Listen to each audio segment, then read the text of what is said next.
Good evening to you all, and thank you for joining us here on Rwanda Television News tonight.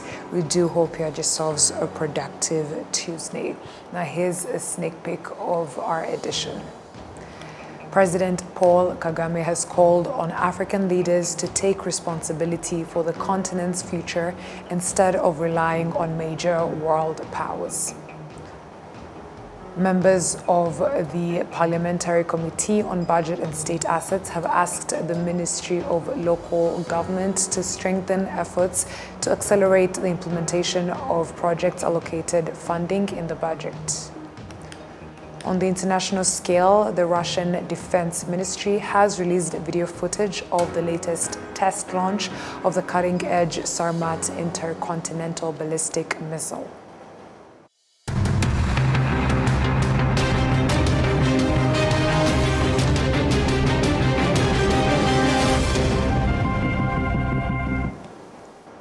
We are glad to have your company tonight, coming to you straight from the heart of Africa, Kigali. My name is Martina Abera. President Paul Kagame has called on African leaders to take responsibility for the continent's future instead of relying on major world powers.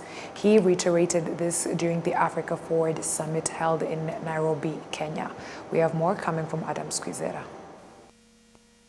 The two-day summit, which brought together African countries and friends to discuss development partnerships, was co-chaired by William Ruto and Emmanuel Macron. During the summit, President Paul Kagame participated on a plenary with African and French CEOs on green industrialization and energy transition. In his remarks, President Paul Kagame said that Africa is often given many promises that fail to deliver anything tangible for the continent. He stressed that Africa must first take ownership of its own responsibilities, instead of expecting solutions from powerful nations, regardless of their global influence. He also noted that such conversations should remind them that through collaboration, Africa can overcome obstacles. The Africa Forward Summit had under the theme of strengthening Africa-France cooperation through innovation and sustainable development, whereas the summit focused on expanding partnerships in trade, investment, and technology for mutual benefit of both Africa and France.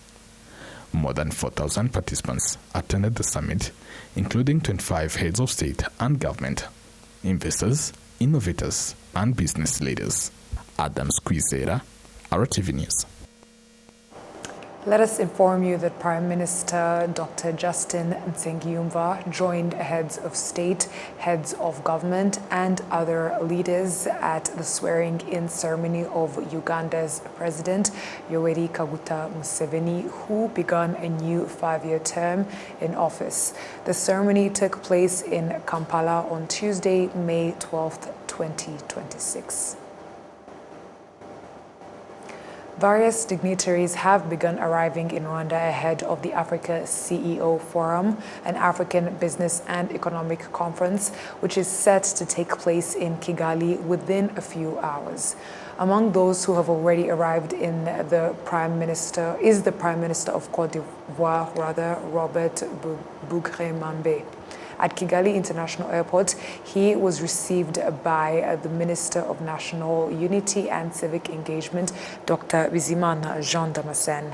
The Africa CEO Forum 2026 brings together heads of state, leaders of major companies, and investors.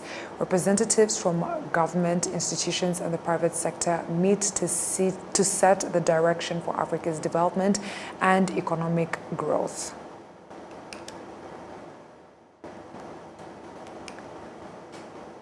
The Ministry of Infrastructure says efforts are underway to ensure that the Kanzenze water treatment plant, located in Bugesera district, delivers sufficient water supply capacity.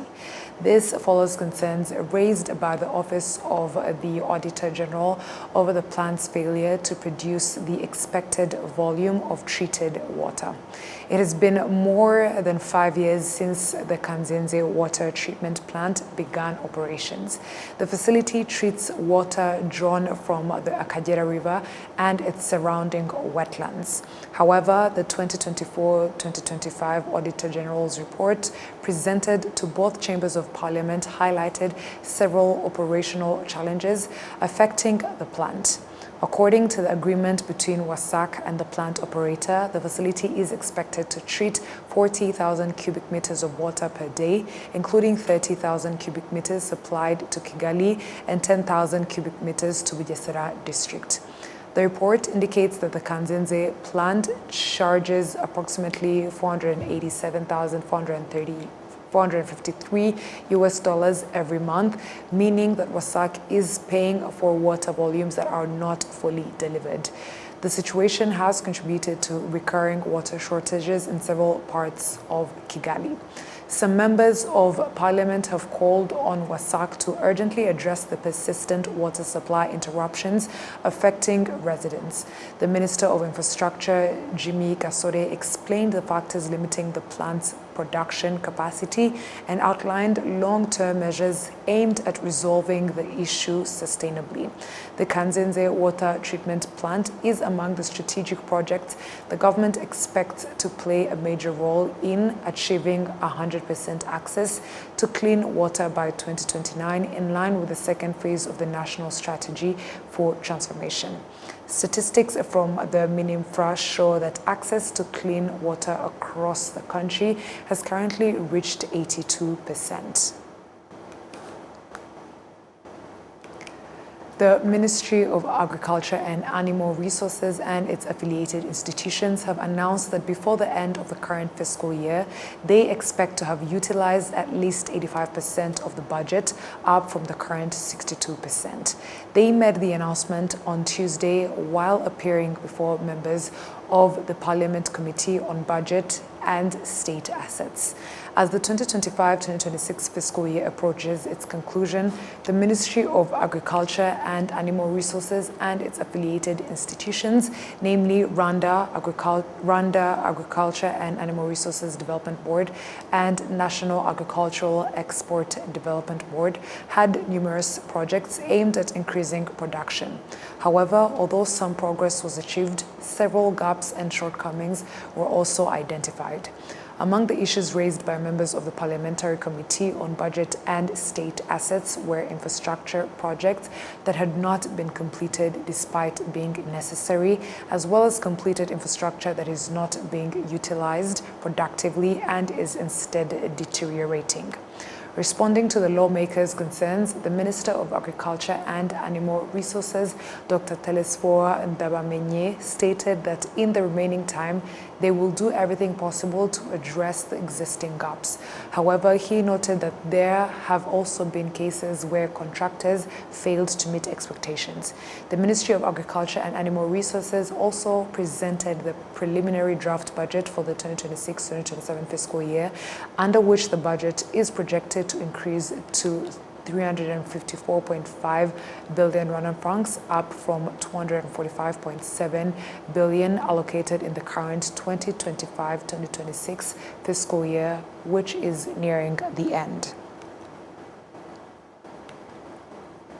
Members of the Parliamentary Committee on Budget and Assets have also asked the Ministry of Local Government to strengthen efforts to accelerate the implementation of projects allocated funding in the budget. This came as they began discussions with institutions that receive state budget allocations. During these discussions, which are being conducted through technology-based platforms, lawmakers review national development programs planned under the budget of state-funded institutions, as well as ways to address existing challenges. The Ministry of Local Government and its affiliated institutions, districts, provinces, and the city of Kigali were the first entities to appear before the committee. The chairperson of the Parliamentary Committee on Budget and State Assets, Honorable Odette Uwamaria, stated that particular attention is being given to the views of these institutions regarding the preliminary draft state budget for the 2026-2027 fiscal year and the medium-term strategies for 2026-2027 to 2028-2029. Lawmakers requested explanations regarding projects that were supposed to be implemented but were not carried out, projects that have stalled, and others that are planned for implementation. The Minister of Local Government, Dominique Habimana, said that every possible effort is continuing to be made to resolve these challenges. Our report presented during the discussions showed that some districts are still lagging behind in budget execution, with Musanze district at 65%, Nyamagabe district at 68%, and Nyamasheke district at 65%, while the city of Kigali stands at 70%. The figures were highlighted as areas requiring stronger efforts to ensure development programs are implemented as planned. The Rwanda Defense Force hosted a delegation of 15 officers from the Nigerian National Defense College who are in Rwanda for a 6-day study tour focused on ecotourism and national development. The visit aims to give the delegation a first-hand understanding of Rwanda's approach to ecotourism, post-conflict transformation, and national development policy. The RDF Chief of Defense Staff General M.K. Mubarak welcomed the students and thanked the Nigerian National Defense College for choosing Rwanda for the tour. He noted the strong cooperation between the two defense forces, especially in military capacity building. Brigadier General Patrick Karuretwa, Director General of International Military Cooperation at the Ministry of Defense, emphasized that the study tour creates valuable opportunities to share experiences and deepen strategic understanding of contemporary security challenges facing both nations. During the briefing, students and staff received an overview of the RDF's transformation journey after the 1994 genocide against the Tutsi.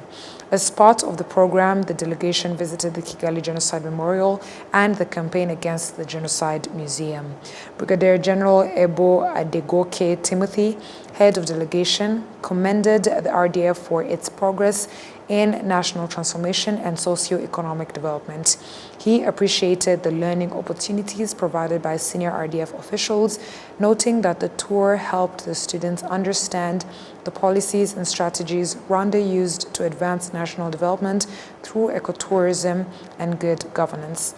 Over the 6 days, the delegation will visit sites across Rwanda to gather insights for their academic research on security, development, and resilience. According to the 2026 report published by Startup Link, a globally recognized startup research organization founded by Israelis and headquartered in Singapore and Switzerland, Rwanda ranked 8th among Africa's top 10 countries, offering the most supportive environment for technology startups to emerge and grow. The report assessed startup ecosystems across 125 countries worldwide.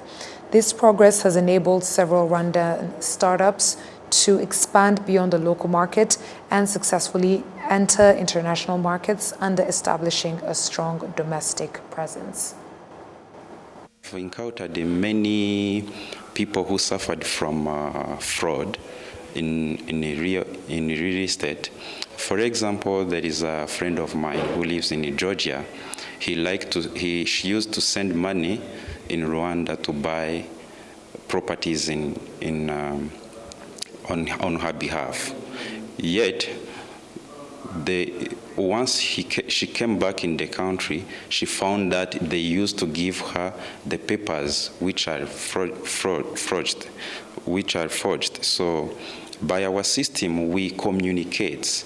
If you send the money back in the country, we make sure that each steps and each records are taken into consideration in our system, where it gives you notifications. we are moving from this place up to this one. Even we share pictures, we share the comments, we share for example, in that scheme, we record buyer, his comment, seller, his comment, and the broker. All those smugglers, they pass through brokerage. So we make sure that we insert brokers in our system, so where we can trace, in case of any fraud manipulation has been made by the broker, we make sure that we have their IDs, their addresses. So in terms of investigation, it cuts the journey of investigation. Apart from Rwanda, we have secured contracts in Somalia, where after visiting Irura and seeing what you have done for them, they also acquired the licensing platform, which is a fully automated system available online. And as we speak also, we secured a contract with the Ministry of Finance in Zimbabwe, where we are providing a system called rebate system. That is a system helping employees to apply for tax exemptions when they are importing their vehicles, just as public servants. So our main work is actually export. So much of our services are exported to fellow African countries. We're now available, have done projects in over 15 African countries, and we're seeing demand from more and more African countries for the type of services we provide. And it's based on the ability that we can find these skills on the local market, and we can propose this value addition that might not be able to find in those markets. So it's a very great addition that we have the skills that are there, that are being built on the ground, so that it also enhances our ability to export services like we've traditionally done. As more young Rwandans collaborate with global technology companies such as Google and Facebook, technology expert and entrepreneur Aimable Kimenyi, who has also expanded into international markets, believes local startups should be nurtured, protected, and supported through stronger innovation ecosystems. Meanwhile, as Rwanda continues to promote tourism, including conference tourism and international sporting events, Alex Ntare, Chief Executive Officer of the PSF ICT Chamber, says technology is playing an increasingly vital role in advancing these sectors. Between 2013 and 2023, foreign direct investment in Rwanda's technology sector reached $819 million. Rwanda now aims to attract $1 billion in annual foreign investment into the ICT sector by 2035.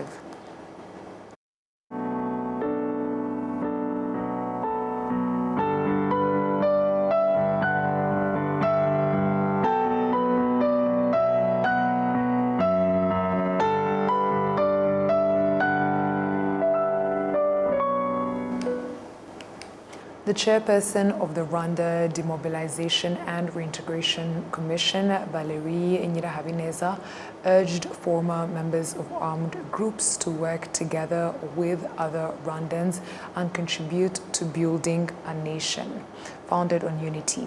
She made the remarks this Tuesday as the commission joined 245 Rwandans who recently returned from the forests of the Democratic Republic of the Congo in the 32nd commemoration of the genocide against the Tutsi.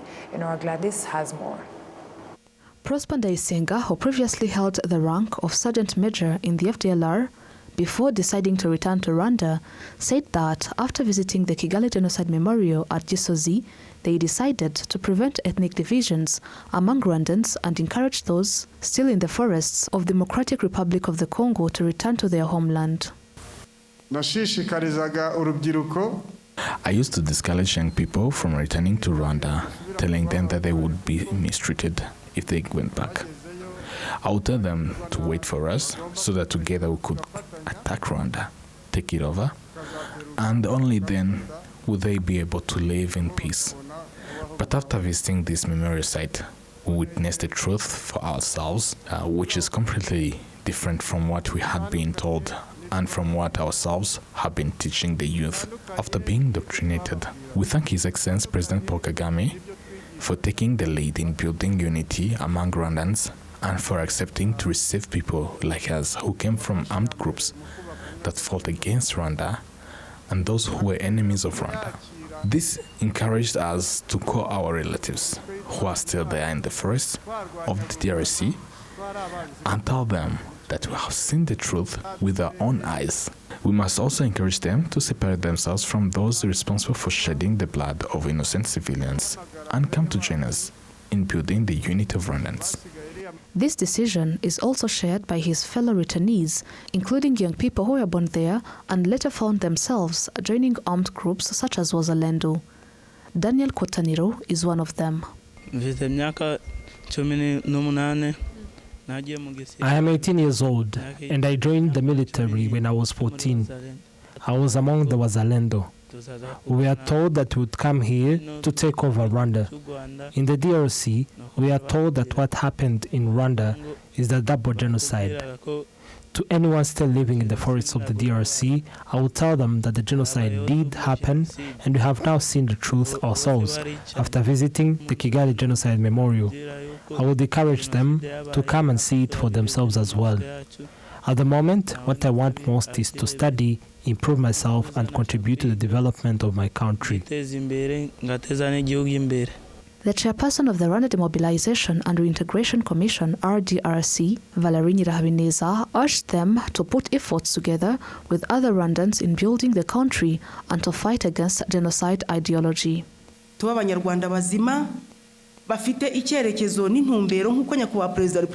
us be responsible Rwandans with vision and purpose, just as His Excellency the President of the Republic has demonstrated. Let us commit ourselves to continuing to work together with him so that Rwanda, which has gone through terrible times, may continue to be a model in the way it confronts its painful history. We must take deliberate steps to promote coexistence among Rwandans so that we may live in unity and lasting resilience as people. I therefore urge you to take on responsibility of calling upon your fellow compatriots to return home and to tell them that those preventing them from coming back are misleading them. And you, the youth, should make the decision that your strength must never again be used to divide Rwandans, but instead should be dedicated to rebuilding the nation. A total of 245 Rwandans who returned from the forests of the Democratic Republic of the Congo visited the Kigali Genocide Memorial, the majority of whom were young people born there. Enora Gladys, RTV News.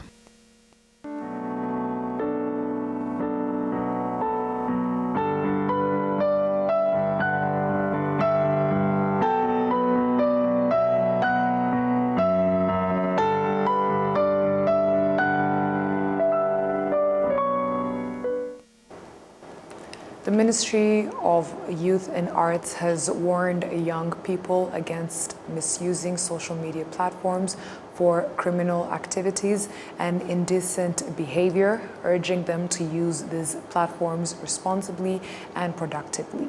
The warning comes amid growing concerns over the increasing circulation of inappropriate photos and videos on social media. Some youths who are active and widely followed on platforms such as X, TikTok, Instagram, and Facebook say responsible use of social media helps people share constructive ideas and positive content that can benefit society. The Minister of Youth and Arts, Jean Nepo Abdallah Utumatwishima, urged young people to be cautious about how they use social media, noting that certain online activities are considered criminal offenses under Rwandan law. The law stipulates that posting obscene content on social media amounts to public indecency, an offense punishable by imprisonment ranging from 6 months to 2 years upon conviction. In addition, publishing sexually explicit material through computers or digital networks carries a prison sentence of between 3 and 5 years, as well as fines ranging from 1 million to 3 million Rwandan francs. On that note, we've come to the end of tonight's English Bulletin. On behalf of the production team, thank you for sticking with us on RTV News. My name is Martina Avera, and until next time, stay safe and have a good night.